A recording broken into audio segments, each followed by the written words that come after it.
I'm ready when you are. So you asked me what's next for me. I want to answer that question sincerely. I have some personal goals, when it comes to me being a mom, when it comes to me being a professional in my own right, in my own career. And then I think it's on my heart. I have a burden that I feel on my spirit about the well being of my community.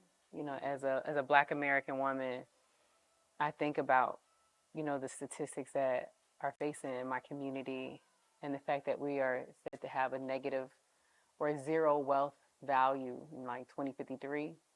And that stuff bothers me a lot. It bothers me a lot that I don't really see a plan for us to not have that. That our people are working crazy and we are still projected to be at a zero wealth, status by 2053. And as somebody, like, I'm an accountant. Anytime you want to really understand what's happening with the community, follow the money. And when I follow what I do know about the money, because this system of money is ginormous, it's huge. I don't understand all of it, but I understand enough to be effective.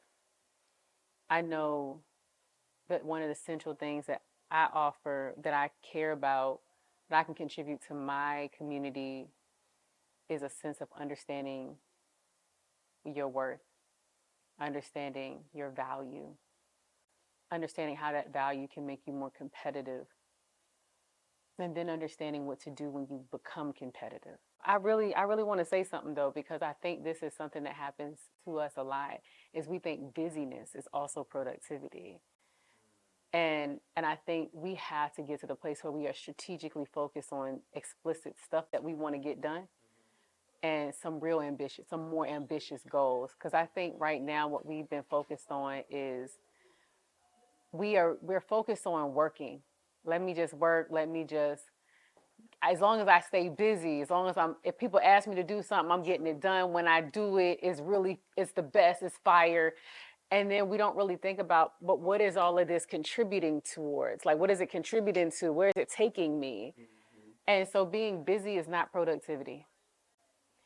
If you are spending all your time just working and working and working, but those goals don't actually translate, that activity doesn't translate into accomplishment of explicit goals, you just spent a lot of time working, but not getting anywhere. That's scary. That's why our community is working like crazy. That's why our community is, you know, employed and underemployed while being at the same time overemployed. How do you have multiple jobs and still have low wage? How do you have multiple jobs and still not be able to survive? So you're working more, but you're making nothing. And that doesn't mean you're not doing anything. You're busy all the time. You're working job to job. You're Ubering. You're working a full-time job. You're doing all the things, but you're not making progress. And that's the conversation that I care about. I don't care about talking about being busy. I care about talking about where are you going and what does it look like for you to get there. Now, tell me where that end is and reverse engineer me back to right now. How did you get there? Because if I know that, then I know that you're tracking on everything that you're doing needs to contribute to that. But if I ask where you're going and you don't know, and you tell me about all the things you've done, but not what that means for where you're going, I can see right then that that's an opportunity for us to go somewhere new, somewhere more meaningful, and make all that busyness productivity. And that's, to me, the next step for me. One of the things that I really care about, and I think is a desperate problem in my community, is a lack of leadership. But it's not a lack of like looking to somebody else. It's a lack of personal leadership. The Oh yeah, just self-empowerment. We wait for permission. We wait for permission for some. I remember years ago, I was working for this incredible woman, white woman, just a beast, a powerhouse. And I was working with her on a particular thing, assignment, and I saw there was like a ton of gaps in this particular thing. And I knew that the people who are responsible for fixing it weren't going to do it, right? And I was really concerned because it was enough of a problem that it could stifle folks who were participating in this work. And here I am going to her like, hey, we have issues with this, we have issues with that. You know, the way the folks are coming in, they're not clear on what they need to be working on, so on and so forth. And I remember her saying to me, Brandy, if you see something wrong, fix it. You have my permission, but you don't need to ask for my permission to go fix a problem that you know is there. I think a lot of times we wait for permission for somebody to tell us it's okay for us to be the lead. It's okay for the idea we have in our brain to be the idea that people actually do. You know what I mean? Like, what do you mean? Then we have all these things like imposter syndrome that we deal with, like, oh my gosh, what if it doesn't work? But so often when nobody's looking and things are desperate, we're already leading. We're leading ourselves when we're in a state of panic, when we're in a state of survival. And I think that works when you're trying to get out of a state of survival, but it doesn't work when you want your community and you want your family and you want yourself to thrive. The same thing that helps you to survive is it becomes a hindrance to you thriving. And so for me, getting out of a state of being busy, because when you're in the water and you just trying to stay afloat, like keeping them legs moving, trying to keep yourself, above the waves, that's important. But it doesn't work when you're on the shore. When you're on the shore, you need everything you do to be about growing, thriving, security, stability. You need to be cutting down trees, putting together rope with some of the fibers you find. You need to be starting fires. You can't just be doing a bunch of kicking your legs and moving your arms. And that's the state I think not everybody in my community is in, but I think a lot of us. And I think about myself as a Black American woman. I think about being, a part of the statistic of one of the most educated groups in America, subgroups in America. And I think about how few Black women actually are in like executive roles. I think about how few of us actually make pay that is fair. Like, there is the statement that it takes 20 months for a Black woman to make the same amount of money as a white man in the same job with the same qualifications. Oh, that's wild. It's wild. It's wild. So he would earn from January to December, let's say $100,000. It would take a Black woman from January of one year to August of the following year before she makes the same amount of money. And that impacts our wealth gap, right? Because now that man is able to save and invest that extra amount of money over the course of the period of time that she's still working to get it. Yeah, that's crazy. It is crazy. And that's the thing. Are we busy? Are we productive? So. Yeah, cats just be busy. Right. A lot of cats be busy. Busy. Sometimes I feel like that might be me. But I find also, if you can't be still, you can't plan. Okay. So you can't stop the busyness and make it productive until you can sit with yourself and really appreciate what you really think. Often the busyness is kind of escapism from what you really think about what's going on. So you don't want to sit with yourself. So sit with yourself so you can decide how you feel. And I think a lot of times that sitting in our community means a little bit of heartbreak to say, I'm really not happy about this. I'm actually sort of disappointed in this.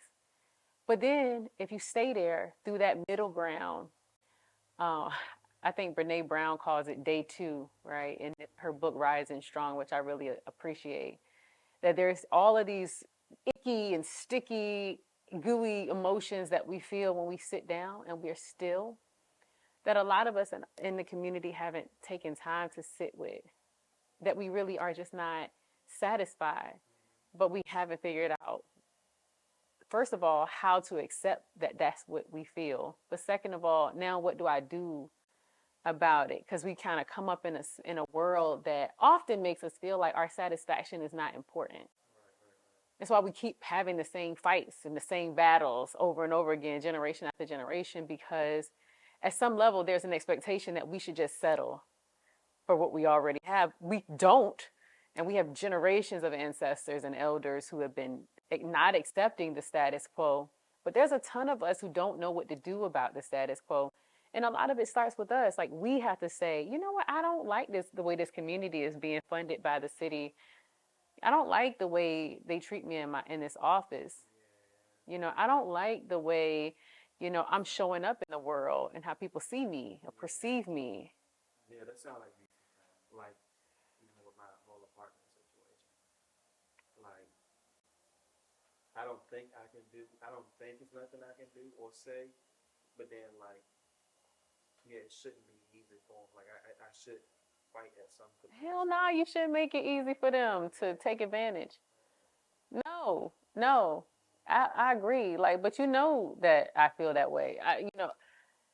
I feel like that's not unusual though. And to me, what the real issue is, do you and do we believe that our voice actually matters? Because when you come up and you are used to folks just dismissing what you come up in poverty, you ask for a lot of shit that you never get. You be like, can I get this bike? You can get a bike, but it's not going to be this bike. It's going to be a bike that is in the budget of whatever the family can afford. There's this constant level of like settling that you do when you live in poverty, grow up in poverty, and then you ascend out of poverty. There's always this sense of settling that is ingrained, because you ask for the G.I. Joe, you might get the dollar store version. It's like G something else. You know what I mean? G.I. Jack. Yeah, right, G.I. Jack. But it's asking for My Little Pony, but then getting the mini horse or something like that. It's like so you get conditioned to never actually get what you want. So then by the time you get to being an adult and you're like, yo, I'm trying to get this, you always expect it to be in that position. I want to feel like underwhelming, but you want to be like, oh my gosh, impressed. But there's a constant settling, like it's okay. But you've been doing that all along. So the idea that you really like you, and it's low key. It's funny because like it's funny, but it's not funny. But like I'm feeling that like that's deep, yo. That's a pretty deep cut. You know what I'm saying? Because I be finding myself like, and I be doing it just for peace. I do it for peace because I don't even want to. You get what I'm saying? Like you couple that with people pleasing. You couple that with people pleasing, and it's a recipe for resentment. Because what ends up happening is you trying to make people happy. You don't set proper boundaries.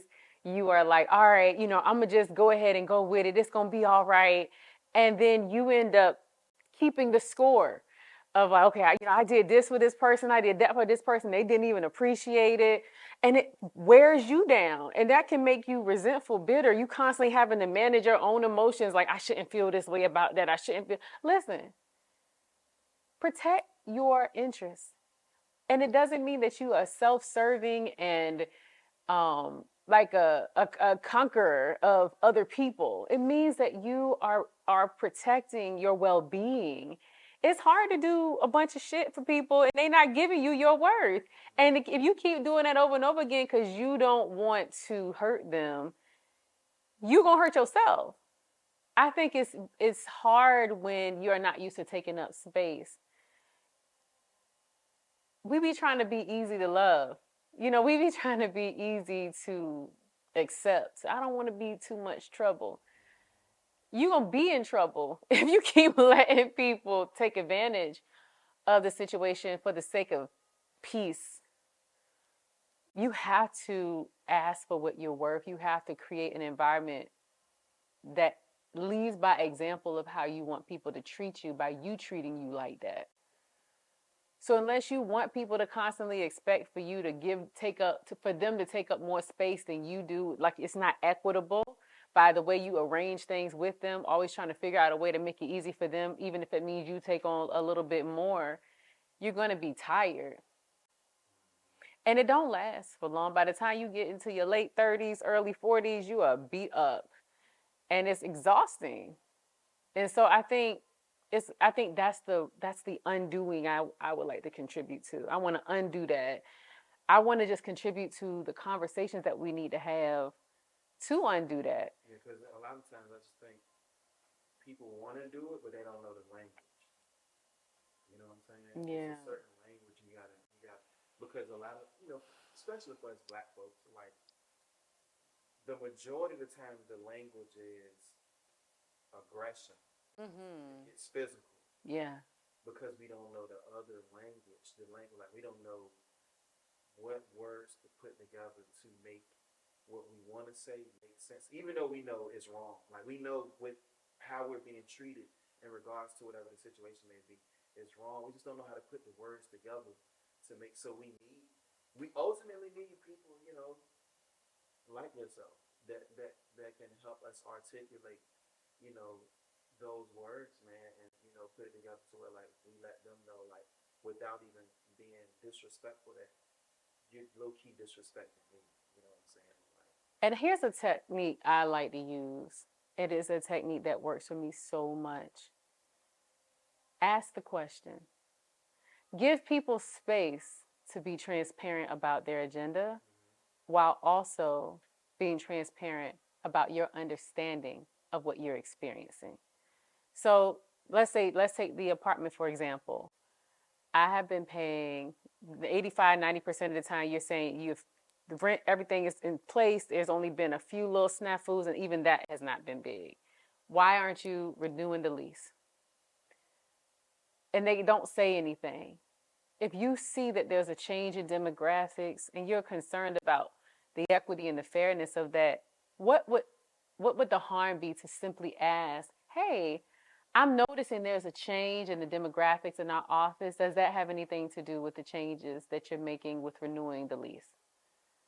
It doesn't accuse them. It is not accusatory to say, well, you're not saying that. You're asking a question and making an observation and giving them space to assess their own intention. Sometimes people are moving in a way that's foul, but not because they're consciously intentional about it. Like they're just doing the program of how they usually do things.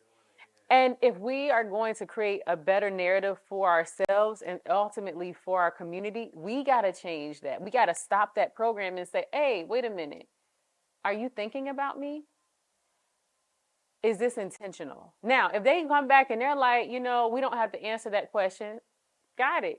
This ain't even the place that I'm supposed to be. A simple method would be like asking the question. Asking the question. Ask the question without accusing. Ask the question without taking the ground from the other person. That's a very important thing. Don't try to accuse them. Don't make them responsible for your fears and feelings. Just ask the question like, can you help me understand? Let's just talk about like a career. Like if somebody is constantly, on you, can you help me understand what the explicit thing is that you're asking me to do? Because I hear you negatively critiquing me, but I don't hear what you want me to actually do. So can you help me understand what you actually want me to do as opposed to just what I'm not doing? And that creates space for them to be accountable for what they are trying to do. And that's all I'm saying is create that space for other people to be accountable. When you're used to just letting people slide and trying to be easygoing, people pleasing, you don't create accountability measures for other people.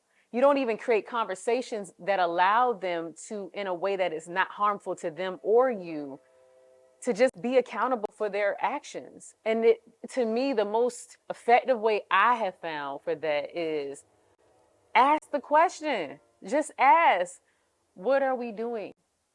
Why are things happening the way that I see them happening? Because I'm concerned and I don't want to make up in my head that we're doing something that we're really not doing because I'm experiencing this entire series of events differently than what you're intending for me to experience. So just ask the question, what's happening? And if you are fearful or concerned about something, that's your responsibility to communicate.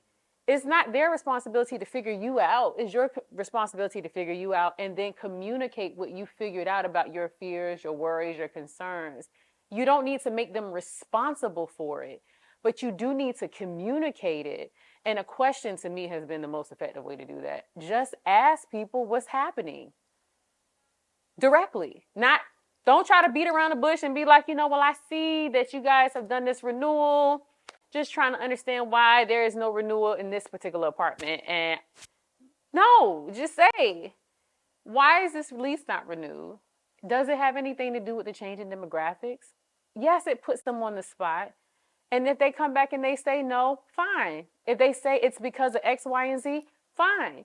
But at least you have created space that when you walk away, regardless if you don't renew your lease, you know that you've had an opportunity to put yourself and your interests as something that you care about and you valued yourself and what's in your best interest over allowing somebody else's agenda to be imposed upon you without any words from you. Like, you don't want to be complicit in somebody harming you. And I think that's the bigger picture. We have often been complicit. Why do you think we accept some of these opportunities? Because little by little by little, it's a chipping away of resources in our community. We've been sometimes passive in the unfairness. We didn't agree. We just didn't disagree loud. We did it passively where, you do a half-ass job, you do bad customer service, you show up late, you don't give a shit about this job. That's how it ends up showing up. You do a half-ass effort.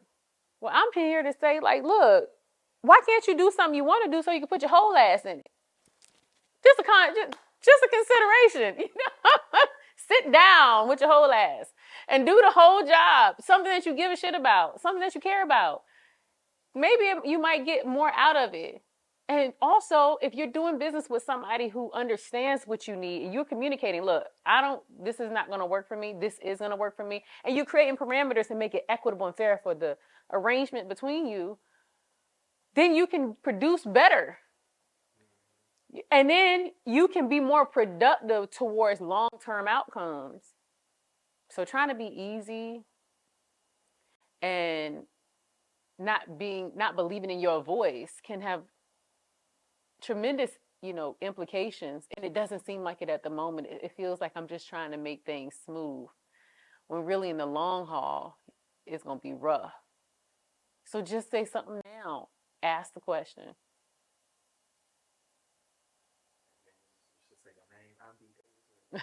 So, I'm B. Davis. I am a career strategist. I am the goal bestie that you need for a more profitable career in life. And this is Career Audacity.